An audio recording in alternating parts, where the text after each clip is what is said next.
All right, folks, did a field line repair, and no need trying to hide, but I got you.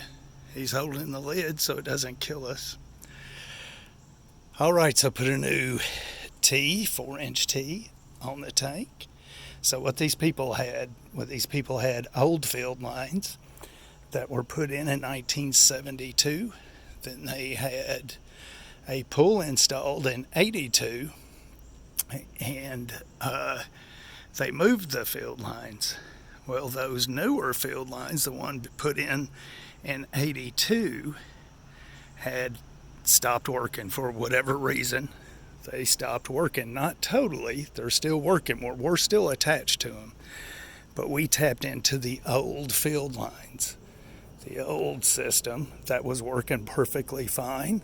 They just put a new system in because of the pool. So 4-inch T. This is the bell pipe that leads into the field lines that were here going that way. So we tapped on here and we're going into the old field line right here. And we tapped on over here.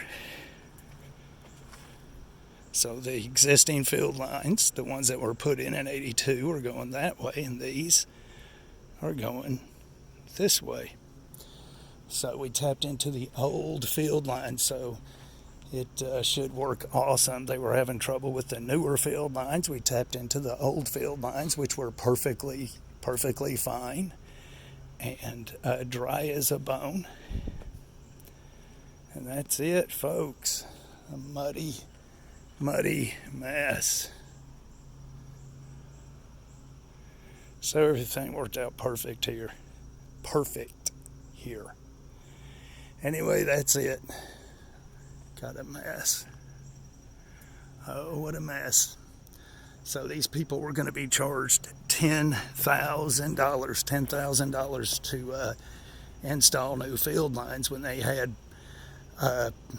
perfectly good field lines sitting here that we tapped into. So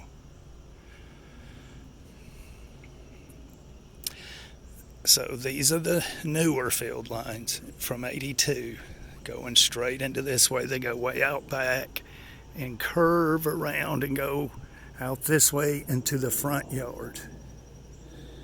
Okay, so if they get backed up and get full, what'll happen is it'll back up this way and then flow this way and then back into these 100 foot of field lines.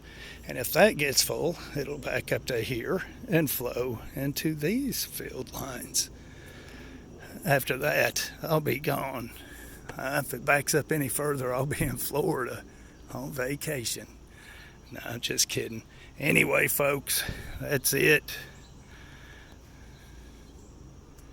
We'll see you.